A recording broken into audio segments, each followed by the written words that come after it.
शकुनी महाभारत के एक ऐसे पात्र हैं जिसे लोग शक की नजर से ही देखते हैं। शक किसी गलत काम का नहीं बल्कि षड्यंत्र का।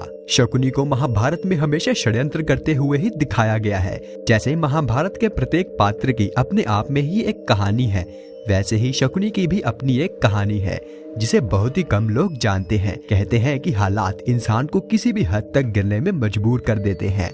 अगर आज आप इस वीडियो को अंत तक देखेंगे तो आप भी शकुनी को एक सम्मान की दृष्टि से देखना शुरू कर देंगे और आपको अंत में यह भी जानने को मिलेगा कि इतने पाप करने के बाद भी शकुनी को स्वर्ग क्यों मिला। इसलिए इस वीडियो को अंत तक देखें, पर उससे पहले चैनल को सब्सक्राइब जरूर करें। कहानी शुरू होती है गांधार में, जो आज के समय में अफगानिस्तान के कांधार के नाम से प्रसिद्ध है, जो राजा सुबल का राज्य था, जो गांधारी और शकुनी के पिता थे। एक दिन राजा सुबल ने एक यज्ञ का आयोजन किया जिसमें कई पंडित और महर्षियों को भी आमंत्रित किया गया। यज्ञ में एक ज्योतिषी भी पहुंचे जिसने राजा सुबल को यह बताया कि उनकी बेटी गांधारी की किस्मत में एक ग्रह दोष चढ़ा हुआ है, जिस कारण जिससे भी उसका विवाह होगा वह विवाह से कुछ देर बाद ही मारा जाएगा। राजा सुबल यह सुन काफी दुखी हुए। गांधारी जो राजा सुबल की इकलौती बेटी थी और उन्हें बहुत ही प्यारी भी थी, गांधारी के भविष्य को सुधारने के लिए राजा ने उनका विवाह एक बकरे से कर दिया और फिर उस बकरे की बलि चढ़ा दी गई ताकि उनकी बेटी के सिर से यह दोष हट जाए। अब गांधारी के सिर से यह दोष तो हट गया था, कम से कम उनके परिवार वालों को तो यही लगा था। कुछ समय बाद गांधारी का विवाह हस्तिनापुर के महाराज धृतराष्ट्र से हुआ, जो राजा पांडु के अंधे भाई थे। गांधारी जो गांधार में अपनी सुंदरता के लिए जानी जाती थी, खास तौर पर उनकी सुंदर आंखों के लिए, गांधारी ने उसे अंधकार में धकेल दिया था जिसमें धृतराष्ट्र जी रहा था। इस बात से शकुनी बिल्कुल भी खुश नहीं था। सब कुछ ठीक रहता अगर धृतराष्ट्र को गांधारी के पहले विवाह के बारे में नहीं पता चलता। वह दिन आ गया जब धृतराष्ट्र को अपनी पत्नी गांधारी के पहले विवाह के बारे में पता चला। उसे ऐसा लगा कि उसके साथ विश्वासघात हुआ है। वह अपराजित अजय हस्तिनापुर का महाराज था, आखिर उसे कोई कैसे मूर्ख बना गया। वह इसे बर्दाश्त नहीं कर सका।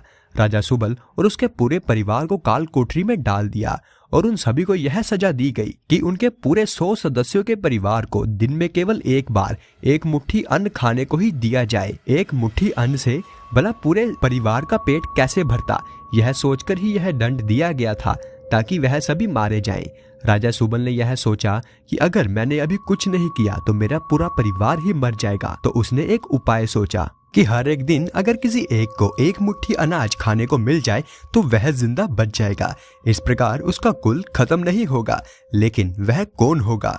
खुद राजा सुबल, उनका बड़ा बेटा या अन्य कोई और? सुबल ने अपने बेटों की परीक्षा लेने के लिए सोचा, यह जानने के लिए कि उनमें से सबसे ज्यादा बुद्धिमान कौन है और जो अपने पूरे परिवार का बदला ले सके, क्योंकि वह जानता था कि उसका समय अब आ गया है। सुबल ने कुछ सोचा और एक हड्डी ली और हड्डी में से एक धागा डालने को अपने पूरे परिवार के सदस्य को कहा, लेकिन सभी इस काम में विफल रहे। लेकिन शकुनी ने धागे की एक तरफ अन्न बांधा, दूसरी ओर से चींटी को। अन्न के पीछा करते चींटी एक से दूसरी ओर चली गई और चींटी के साथ ही धागा भी हड्डी के एक तरफ से दूसरे तरफ चला गया। इस तरह सबसे छोटे राजकुमार शकुनी ने अपनी बुद्धिमानी दिखाई और पूरे परिवार में से वह बच गई। उसने एक एक करके अपने सारे भाइयों को मरते हुए देखा और अंत में अपने पिता को। राजा सुबल जब अपने अंतिम समय गिन रहे थे तो उन्होंने धृतराष्ट्र से शकुनी को आजाद कराने की विनती की और धृतराष्ट्र ने शकुनी को आजाद करा दिया। और इसके बाद यह धृतराष्ट्र की सबसे बड़ी गलती कहलाई। शकुनी द्वारा ही महाभारत के युद्ध में कौरवों को धकेला गया। शकुनी ने वह किया जिसके लिए उसे जिंदा रखा गया था, अपने वंश के विनाश का बदला लेने के लिए। और अंत में पांडवों द्वारा धृतराष्ट्र के एक भी पुत्र को नहीं बख्शा गया। शकुनी को कोई भी एक अच्छे इंसान के रूप में नहीं देखता, पर यह कहा जाता है कि शकुनी को अंत में स्वर्ग नसीब हुआ था, क्योंकि शकुनी ने अपने मकसद को पूरा करने के लिए अपनी जान भी दे दी थी। और जो कुछ भी उसने किया वह अपने परिवार और गांधारी के साथ हुए अन्याय के चलते किया। यह ही नहीं बल्कि एक पूरा मंदिर शकुनी के सम्मान में बनाया गया था।